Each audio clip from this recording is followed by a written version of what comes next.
Let's have a little slow stitching play and a little fiber art play. Do you want to know how, excuse me, to start out with a slow stitch and then take it to the next level to fiber art? Well, I do my slow stitching with all scraps. What do you do yours with? I do that because I have lots and lots of scraps that I've accumulated over decades. So let's just play here and see how I would go about doing this. And we're just going to start out with, like I said, scraps.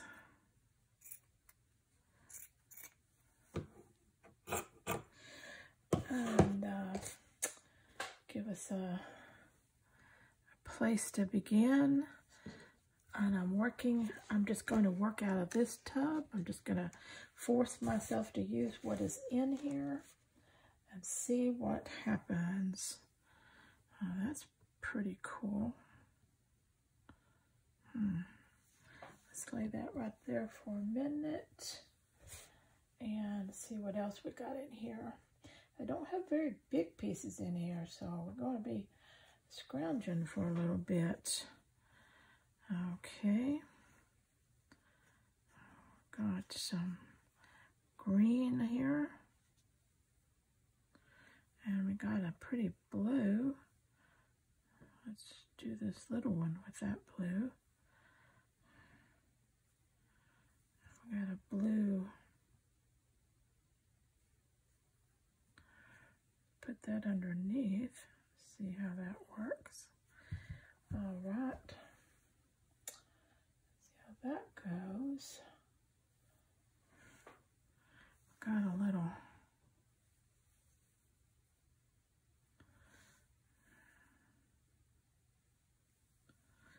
go with that here. Let's start this one out up here. Now, none of this is written in stone as far as it stays where it's at right now, because I could move it around. Depending on what else I can find in here. That's kind of interesting.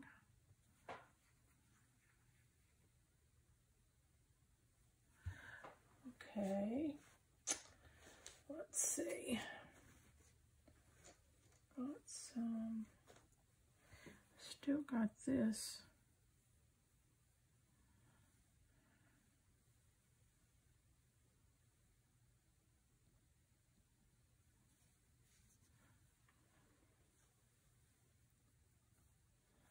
Some of this. Let's hold that.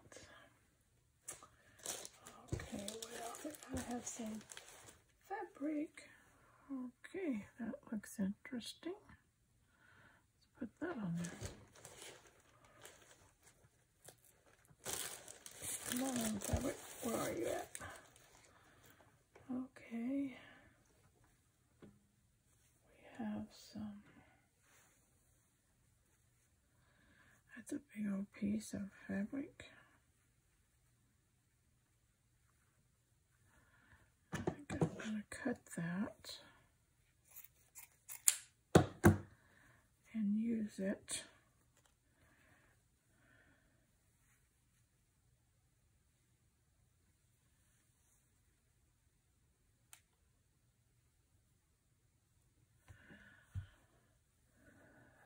Okay, I like these colors here. It's a little piece, but I like the colors in it. Probably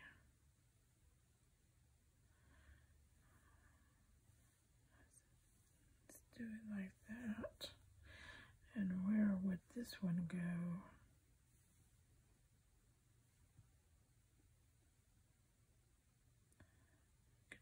Like that.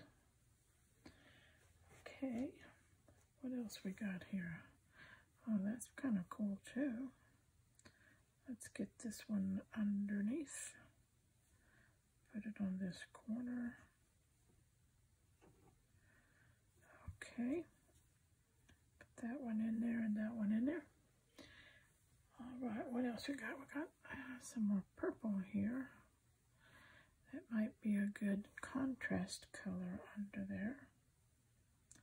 Let's try that.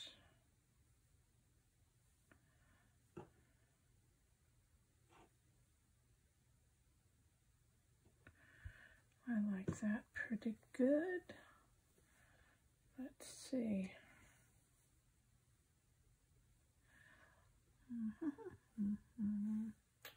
What else do we have?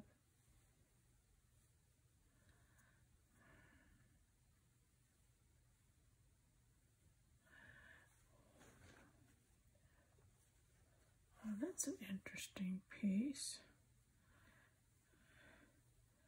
Let's take that little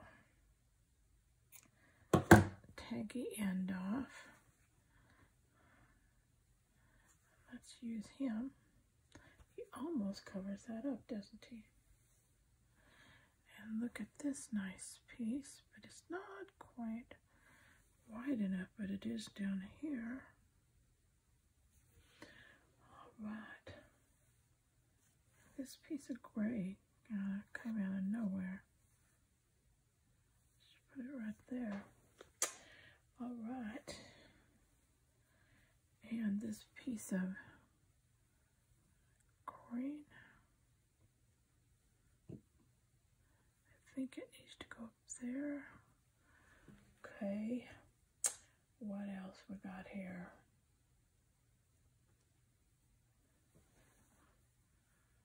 That's kind of interesting. I think it plays in well with these pieces. Okay. There's a deep dark purple. What can we do with that? We could put it across there. And what else we got in here? Oh, that was pretty interesting too.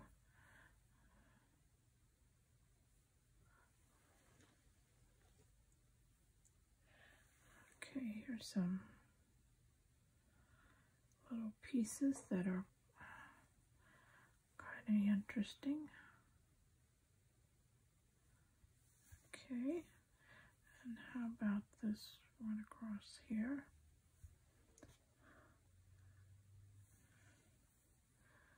This is another one that's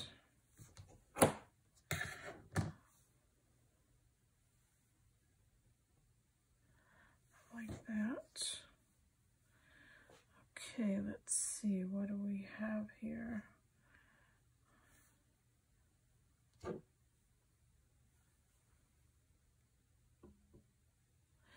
That looks kind of cool. Now we need something that is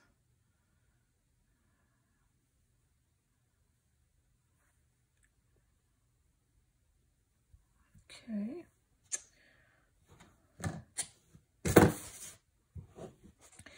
All right, we have a base for each one that we can slow stitch these now. And oh, there's another interesting piece, and I think I will use it too, or a piece of it anyway. Let's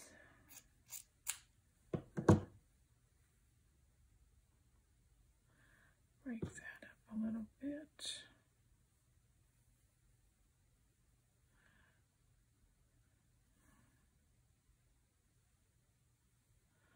I'm going to take that off and put this one down there.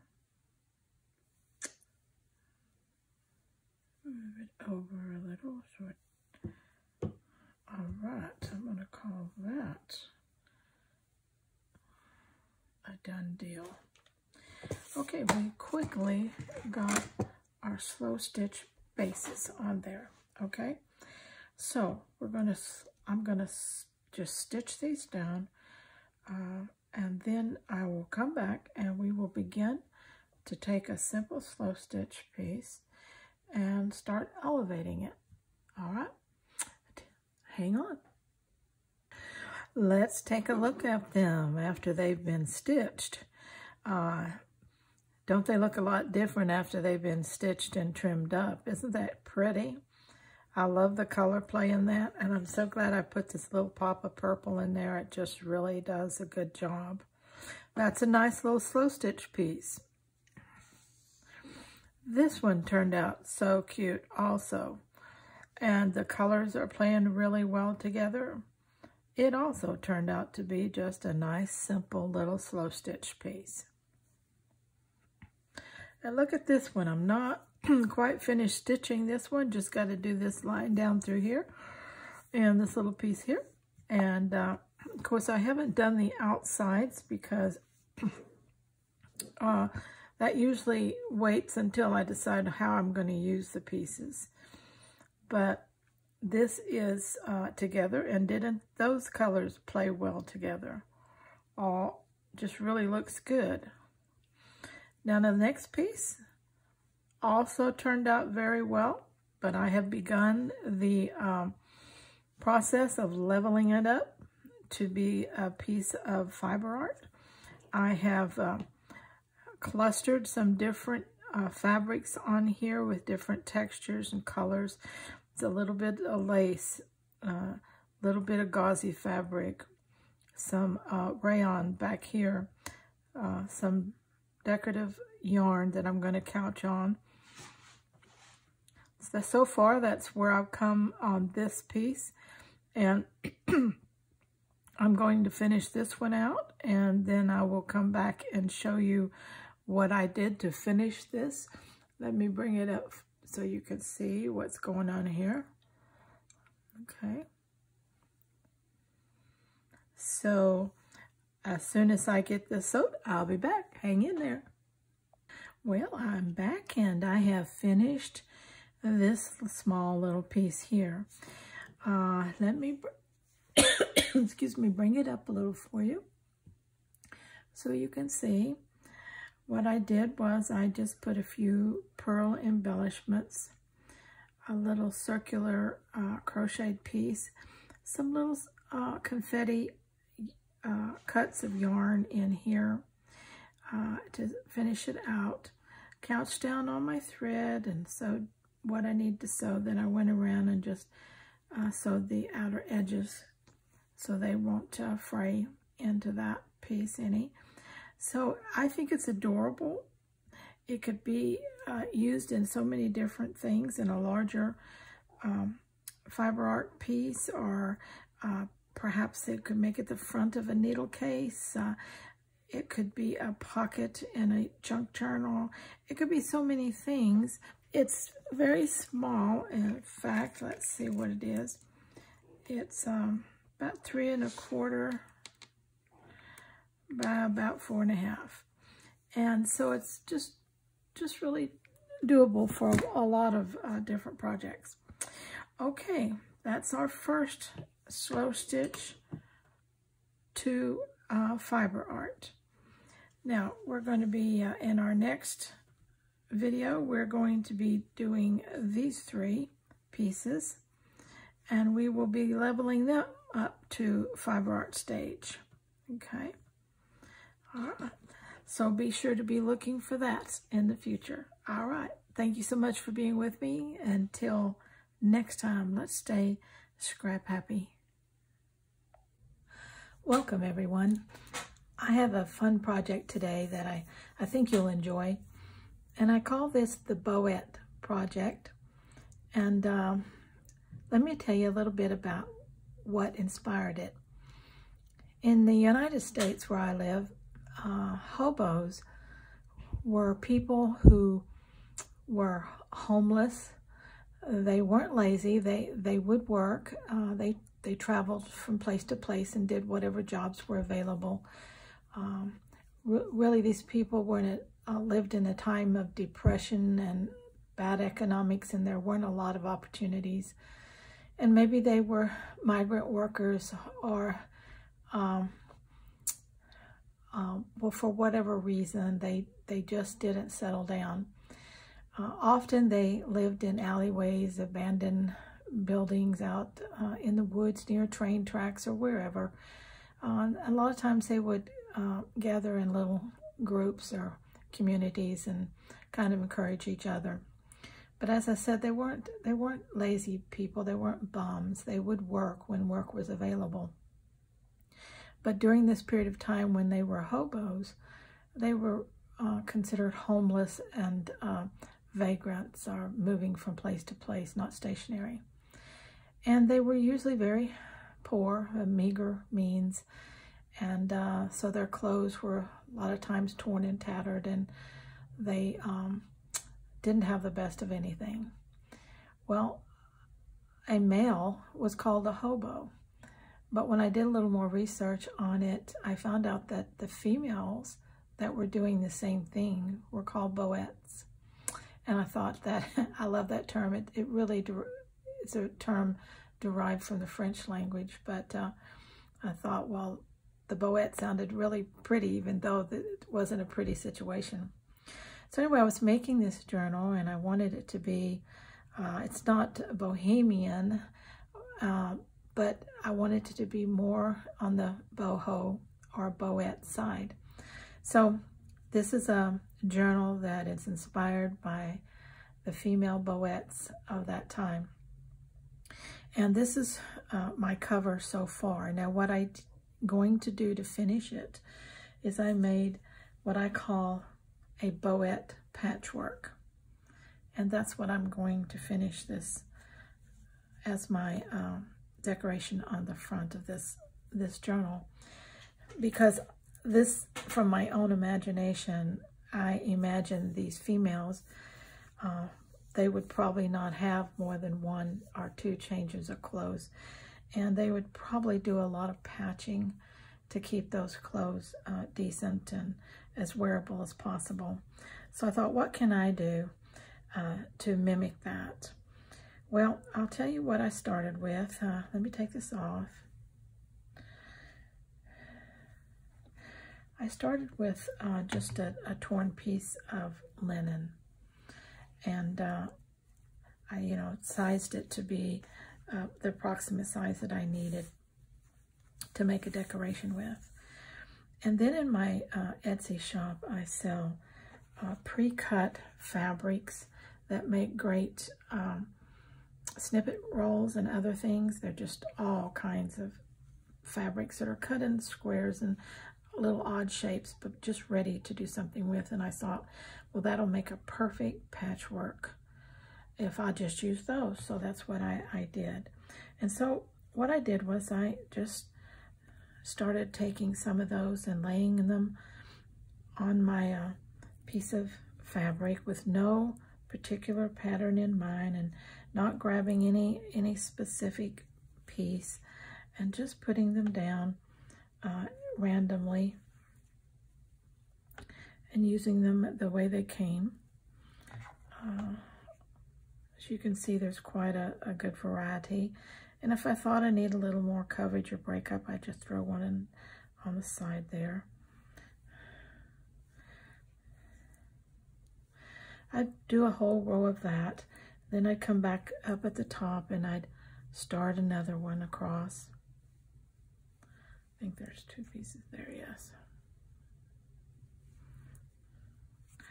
And again, no particular rhyme or reason, just getting some coverage down, and but making what is appearing to be a patchwork.